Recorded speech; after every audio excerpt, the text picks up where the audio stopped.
saya tidak begitu tahu ya kalau ada dugaan-dugaan kolusi. Saya tidak merasa berkolusi.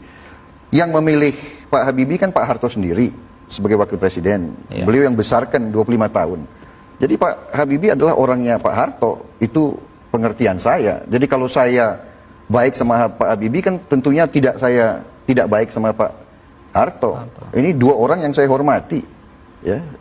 Di dalam buku itu juga disebutkan bahwa ada kemungkinan Pak Harto marah pada Anda gara-gara Anda terlalu dekat atau bergaul atau berhubungan dengan tokoh-tokoh reformasi yang notabene adalah mereka yang ingin mendongkel Pak Harto.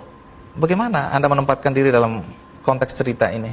Saya waktu itu berusaha untuk menjalin dialog dengan semua unsur, ya.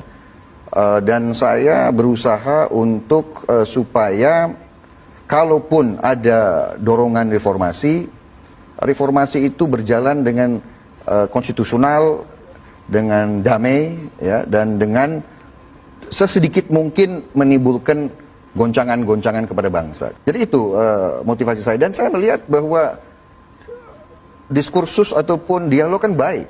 Bisa ditangkap salah sama Pak Harto bahwa ini kok ada orang mau mendongkel saya, kok menantu saya malah berada di sana. Pikiran saya kan bagaimanapun Pak Harto sudah punya jasa yang besar kepada negara. 30 tahun. Apa ya? Saya menginginkan suatu soft landing untuk beliau sebetulnya. Iya. Anda sebagai intelektual kelihatannya tertib dalam hal ini ya.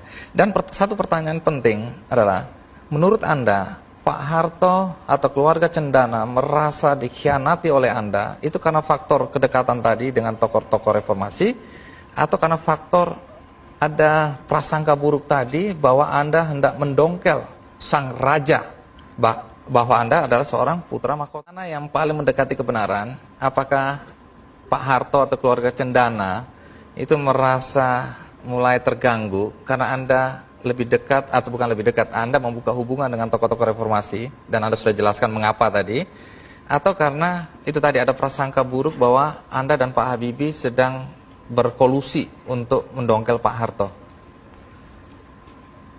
Saya kok kira seharusnya tidak dua-duanya ya. Kan saya juga sudah saya jelaskan, Pak Habibie ini dibesarkan oleh Pak Harto. 25 tahun menterinya Pak Harto. Jadi tidak ada alasan untuk curiga. Segala-galanya kan kepercayaan Pak Harto sepenuhnya di bidang teknologi iptek kepada Pak Habibie. Bahkan Pak Harto memilih Pak Habibie sebagai wakil presiden, kan berarti orang